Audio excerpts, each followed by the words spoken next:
Halo semuanya, kita jumpa lagi di channel Kak Olins. Mari belajar bahasa Jerman bagi pemula level A1. Untuk teman-teman yang baru bergabung, saya ucapkan herzlich willkommen.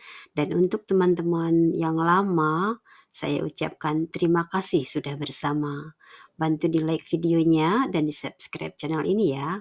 Oh ya, kalau kalian merasa video ini bermanfaat, jangan sungkan untuk membagikannya kepada yang lain.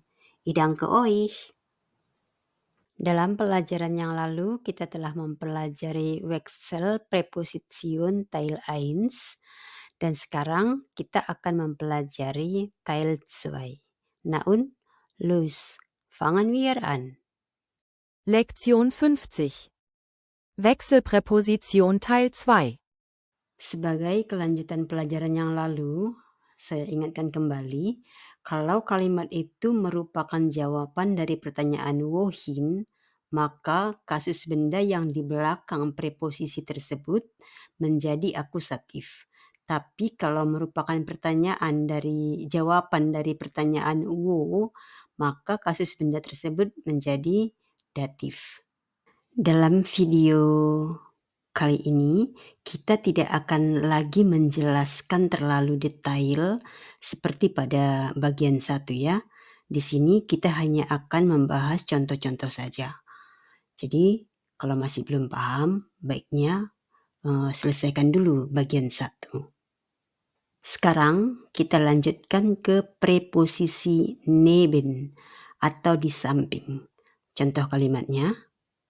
Laura stellt den Kühlschrank neben die Kommode. Der Kühlschrank steht neben der Kommode. Laura menaruh kulkas itu di samping buffet. Artikel komode tetap di akusatif. Kulkas itu berada di samping buffet. Di sini artikel komode berubah menjadi der karena menjawab pertanyaan wo. Artikelnya menjadi datif. Contoh berikutnya. Ich stelle mein Fahrrad neben das Gebäude. Mein Fahrrad steht neben dem Gebäude. Saya menaruh sepeda saya di samping gedung itu. Sepeda saya berada di samping gedung itu. Sudah paham ya, membedakan kalimat mana yang harus menjadi akusatif dan yang mana menjadi datif, karena penjelasannya sudah banyak kita sampaikan di bagian 1.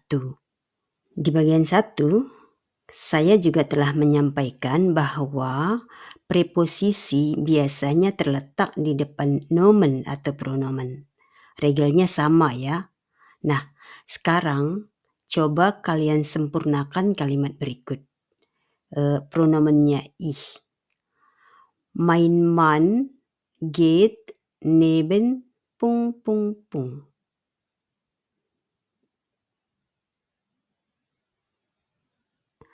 Mein Mann geht neben mir. Suami saya berjalan di samping saya. Personal pronomen imdatif dari ich adalah mir. Personal pronomen imdatif ini sudah kita pelajari pada pelajaran 41. Sekarang kita lanjutkan preposisi berikutnya, über atau di atas. Tapi ada jarak antara benda pertama dan benda kedua. Die Wolken ziehen über die Stadt. Die Wolken hängen über der Stadt. Awan-awan itu bergerak melintas ke atas kota. Wohin, akusatif.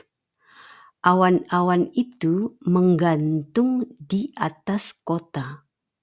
Pertanyaannya wo, imdatif. Preposisi berikutnya, unter atau di bawah. Contoh kalimatnya. Die Katze geht unter den Tisch. Die Katze schläft unter dem Tisch. Kucing itu berjalan ke bawah meja. Pertanyaannya wohin. Artikel meja menjadi akusatif, den Tisch. Kucing itu tidur di bawah meja. Pertanyaannya wo. Artikel menjadi datif, dem Tisch. Contoh berikutnya. Die Männer gehen unter die Brücke. Sie fischen unter der Brücke. Pria-pria itu berjalan ke bawah jembatan. Wohin, akusatif. Mereka memancing di bawah jembatan. Wo, im datif. Gampang ya? Tinggal mengingat artikel im akusatif dan im datif saja. Preposisi berikutnya, for di depan. Contoh kalimatnya. Der Mann legt das Paket vor die Haustür. Das Paket liegt vor der Haustür. Pria itu meletakkan paket itu di depan pintu rumah itu. Artikel Tür tetap di akusatif karena menjawab pertanyaan wohin. Paket itu terletak di depan pintu rumah itu. Pertanyaannya, wo, artikel Tür menjadi der Tür. Datif. Contoh berikutnya. Der Mann stellt sich vor mich. Der Mann steht vor mir. Pria itu menempatkan dirinya di depan saya. Tadi di depan saya tidak ada siapa-siapa. Pria itu datang ke depan saya dan berdiam di depan saya. Begitu kira-kira arti kalimatnya. Di sini, ich menjadi mich, akusatif. Pria itu berdiri di depan saya. Ich menjadi mir, im datif. Karena pertanyaannya wo. Personal pronomen im nominatif, akusatif, dan datif sudah kita pelajari pada pelajaran 14, 27, 41, dan 42. Sekarang, coba kalian lengkapi kalimat berikut. Benda yang di belakang preposisi tersebut adalah yang pertama, der König, dan yang kedua, kata ganti orang ketiga tunggal maskulin, er. Jadi, die Frauen tanzen vor ... König. Die Frauen tanzen vor ...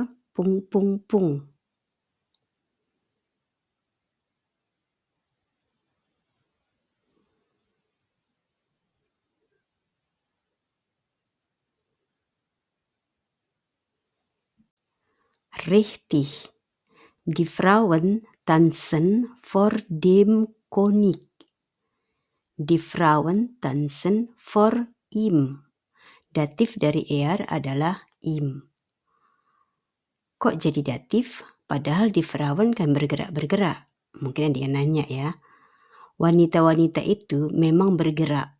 Tapi terhadap raja, mereka tetap di hadapan raja. Jadi pertanyaannya, di mana mereka menari? Wanita itu menari di hadapan raja. Preposisi yang terakhir adalah zwischen, di antara. Ich stelle die Vase zwischen die Kommode und den Sessel. Saya menaruh vas bunga ini ke antara buffet dan kursi. Perhatikan ya, di sini ada dua benda di belakang preposisi zwischen. Karena pertanyaannya wohin, maka masing-masing nomen menjadi im akusatif. Die Kommode dan den Sessel. Kalimat indatifnya, Die Vase steht zwischen der Kommode und dem Sessel.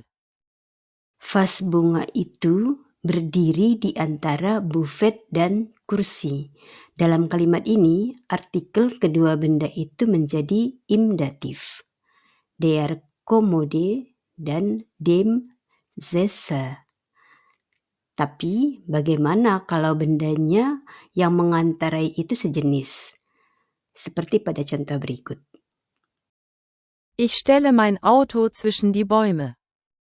Saya menaruh mobil saya ke antara kedua pohon itu. Der Baum pluralnya die Bäume. Im akusatif artikelnya tetap die.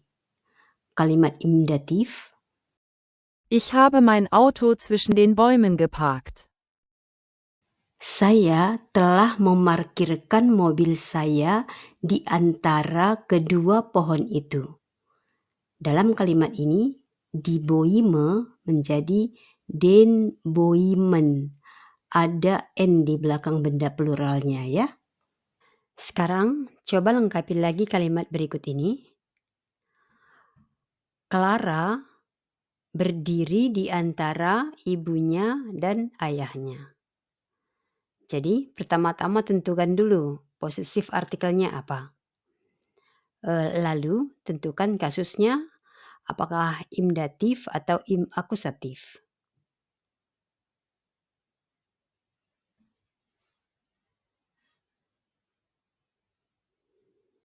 Clara steht zwischen ihrer Mutter und ihrem Vater. Yang terakhir, coba tentukan lagi apakah im akusatif atau im datif.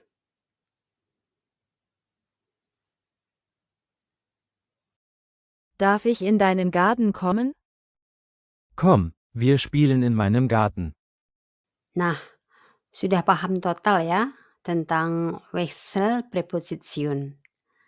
Yang paling penting, kalau menyatakan posisi di mana atau pertanyaannya wo, maka kasusnya menjadi datif. Itu aja diingat. Untuk video kali ini cukup sampai di sini dulu. Sampai jumpa di pembelajaran berikutnya. Danke, auf Wiedersehen.